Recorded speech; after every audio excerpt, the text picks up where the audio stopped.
ayollarga shart qo'yish mumkin emas, ularga bir nima qilish mumkin emas, ayollarni faqat sevish kerak deydi. Mayli bunga ham chidab beramiz, xo'p, sevamiz ham deylik.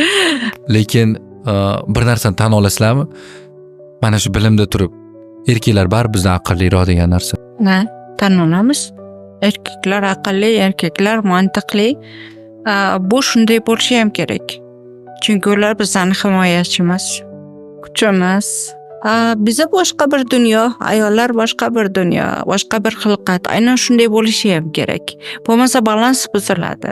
Sizlarni kuchinglar, sizlarni himoyanglar bilan biz bemalol yaratuvchanligimizni qila olamiz. Go'zalliklar yaratamiz, nafosat yaratamiz.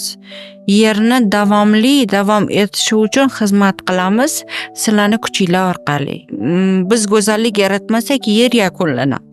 Siz himoya qilmasangiz yer yakunlanadi. Siz shart emas bizdek nozik bo'lishingiz, bizdek go'zallik yaratishga harakat qilishingiz shart emas. Siz o'zingiz bo'ling, mantiqiy bo'lasizmi, aql orqali bo'lasizmi? Siz boshqa olamsiz. Siz kuchsiz. Bizda unaqa narsa yo'q. Biz kuchmiz, siz nimasiz? Biz yaratuvchanlikmiz.